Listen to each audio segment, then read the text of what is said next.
हम लोग चर्चा कर रहे थे साधारण नमक से बनने वाला रासायनिक पदार्थ के बारे में। उसमें से 2 चीज़ हम लोग पहले पढ़ चुके हैं।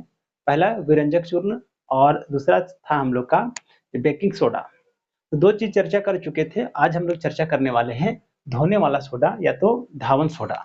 तो धावन सोडा भी अप्रत्यक्ष रूप से नमक से ही बनता है, लेकिन उतना अगर विस्तार से देखेंगे तो 10 क्लास का सिलेबस बहुत लेंदी हो जाएगा। इसके चलते हम लोग यहाँ पर केवल कहते हैं कि धावन सोडा भी नमक का ही एक उत्पाद है ना? ये चीज़ को मेंशन कर देते हैं कि चलिए ठीक है कि धावन सोडा भी नमक का ही एक उत्पाद है, लेकिन कहाँ पे इसका उपयोग होता है उसको यहाँ पर पूरा डिटेल से हम लोग को पढ़ना नहीं है। आगे क्या बोला है क्या कि धावन सोडा का रासायनिक नाम व सूत्र। धावन सोडा का रासायनिक नाम क्या होगा? चलिए तो अंदाजा लगाइए। देखिए यहाँ पे क्या है? सोडियम है, ये हम लोग का कार्बोनेट और 10 को कहते हैं डेका और ये है पानी हाइड्रेट। तो इसका नाम क्या हो जाएगा? Sodium carbonate Deka hydrate. क्या होगा? सोडियम कार्बोनेट डेका हाइड्रेट, है कि नहीं? तो धावन सोडा का रासायनिक नाम क्या हो जाएगा? Sodium carbonate Deka hydrate. और रासायनिक सूत्र तो आप देख ही रहे हैं, NaCO3 10H2O।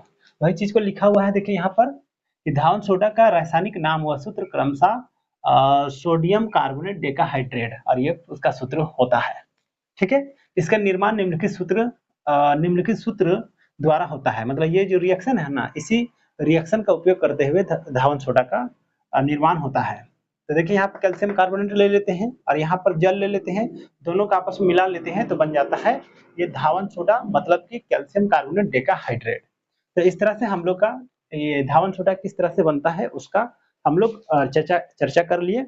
अब देखेंगे कि धावन सोडा का उपयोग कहाँ-कहाँ होता है। तो सफाई में है कि नहीं?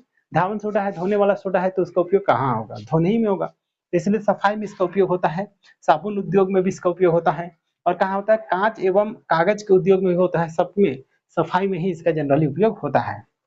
तो कांच में एवं कागज के उद्योग में भी इसका उपयोग होता है, बोरेक्स के निर्माण में भी इसका उपयोग होता है, जल की अस्थायी कठोरता दूर करने में। ये जो टॉपिक है ना, जल की अस्थायी कठोरता को दूर करने में किस तरह से धावन सोडा का उपयोग किया जाता है उसको हम लोग पढ़ेंगे बाद में। अभी केवल याद रखिएगा कि धावन सोडा का उपयोग करते हुए जल का अस्थायी कठोरता को दूर किया जाता है। ठीक है, तो इस तरह से हम लोग का ये धावन सोडा का पूरा टॉपिक कंप्लीट हो गया। अब हम लोग देखेंगे एक और टॉपिक, प्लास्टर ऑफ पेरिस। ये भी एक अच्छा टॉपिक है। तो प्लास्टर ऑफ पेरिस देखिए इसको कहा जाता है। अब चलिए तो इसका नाम सोचने का कोशिश करते हैं, इसका नाम क्या हो सकता है? तो प्लास्टर ऑफ पेरिस का रासायनिक नाम जो है वो होता है क्या? देखिए कैल्शियम है, सल्फेट है, आधा को कहते हैं हेमी और ये पानी है मतलब कि हाइड्रेट। तो calcium sulphate hemi hydrate, calcium sulphate hemi hydrate, इस तरह से इसका नाम होता है। अब इसका निर्माण कैसे होता है? तो इसका निर्माण के लिए ना ये जो जिप्सम है, जिप्सम, अच्छा जिप्सम का रासायनिक नाम क्या होता होगा? चलिए तो देख लेते हैं। देखिए ये इतना सा भाग हुआ कैल्शियम, ये हुआ हम लोग सल्फेट, 2 है तो डाई और ये हुआ हाइड्रेट। तो कैल्शियम सल्फेट डाई हाइड्रेट, तो इस तरह से ये जिप्सम का नाम होता है। ठीक है, तो जिप्सम को अगर हम लोग 373 केल्विन पर गर्म कर देते हैं तो ये हम लोग का प्लास्टर ऑफ पेरिस बनता है। देखिए प्लास्टर ऑफ पेरिस जब हम लोग कहते हैं ना तो लगता है बहुत ही खतरनाक चीज है कि क्या है। अजी ये सिंपल पेरिस जो घर में नहीं देखे हैं, पेरिस वेरिस कराता है एकदम चिकना पत्थर जैसा हो जाता है, तो वही पेरिस का बात है। तो यही है प्लास्टर ऑफ पेरिस, है कि नहीं? तो इसका निर्माण कैसे होता है? तो जब जिप्सम को हम लोग 373 केल्विन पर गर्म कर देते हैं तब जाकर के ये प्लास्टर ऑफ पेरिस बनता है। ठीक है, और इसका रासायनिक नाम क्या होगा? Calcium sulphate hemihydrate. और रासायनिक सूत्र तो आप देख ही रहे हैं।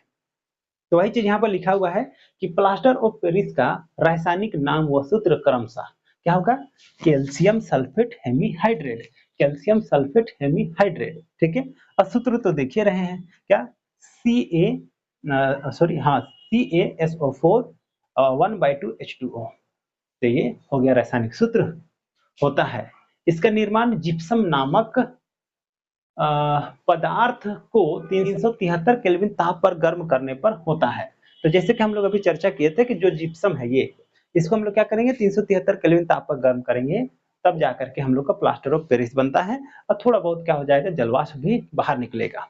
तो इसमें एक चीज और यहाँ पर देखिए ब्रैकेट में करके लिखा हुआ है, ये भी एक इंपॉर्टेंट क्वेश्चन है, इसके चलते यहाँ पर मेंशन किया गया है। आपको पूछता है कि जिप्सम का रासायनिक सूत्र क्या होता है? तो आप अंदाजा लगाइए, तो यही है हम लोग का जिप्सम। इसका रासायनिक नाम क्या होता होगा? तो यहाँ पर देखिए ये है हम लोग का कैल्शियम, ये हम लोग का सल्फेट, ये है दो दो को क्या कहते हैं हम लोग? डाई कहते हैं, और यह है हाइड्रेट मतलब कि पानी। तो नाम क्या हुआ? Calcium sulphate di hydrate. एक बार फिर से देखिए, कैल्शियम सल्फेट डाइहाइड्रेट। तो आपको क्या पूछेगा कि यहाँ पर लिखा हुआ है, इसको देख लीजिए, रासायनिक नाम कैल्शियम सल्फेट डाइहाइड्रेट, मतलब किसका रासायनिक नाम, जिप्सम का रासायनिक नाम क्या है, कैल्शियम सल्फेट डाइहाइड्रेट। और रासायनिक सूत्र तो आप देख ही रहे हैं होता है। तो इसी चलते ये एक इंपॉर्टेंट टॉपिक है, इसके चलते क्या किया गया है, यहाँ पर ब्रैकेट में इसको मेंशन कर दिया गया है। तो आपको अगर एग्जाम में पूछता है कि जिप्सम का रासायनिक सूत्र क्या होता है, तो यही लिखिएगा कैल्शियम सल्फेट डाइहाइड्रेट, मतलब CaSO4 2H2O। ठीक है, उसी का यहाँ पर रिएक्शन लिखा हुआ है। क्लियर है। अब चलिए यहाँ पे देखते हैं नीचे में कि प्लास्टर ऑफ पेरिस का उपयोग कहाँ कहाँ होता है। तो आप लोग प्लास्टर ऑफ पेरिस का बहुत जगह उपयोग देखे भी होंगे, देखे होंगे कि हड्डी अगर कहीं टूट जाता है तो डॉक्टर सब क्या करता है, एक प्लास्टर लगाता है। तो क्या लगाता है, जो प्लास्टर किया है ना वो भी क्या रहता है, हम लोग का प्लास्टर ऑफ पेरिस होता है। तो इसलिए यहाँ पर लिखा हुआ है, देखिए कि टूटी हड्डियों को व्यवस्थित रखने में, जो हड्डी टूट गया है उसको व्यवस्थित रखने में भी क्या किया जाता है, जिप्सम का उपयोग किया जाता है। खिलौनों के निर्माण में बहुत सारा खिलौना रहता है, उसमें भी प्लास्टर ऑफ पेरिस का उपयोग करके उसको बनाया जाता है। अब अगला है छत व दीवारों को चिकना करने में। ये तो बहुत फेमस है, हमको लगता है आजकल टाइल्स जो नहीं था उस समय, तो टाइल्स और ये क्या कहते हैं मार्बल्स नहीं था उस समय, तो ये बहुत ज्यादा फेमस था। अभी थोड़ा थोड़ा ये कम हो रहा है, लेकिन अभी भी बहुत सारे घरों में ये पेरिस किया जाता है कि नहीं। तो यही है, उसी चलते लिखा हुआ है क्या कि छत व दीवार को चिकना करने में। उसके बाद है क्या, मूर्तियों के निर्माण में। तो मूर्ति के निर्माण में भी इसका उपयोग होता है।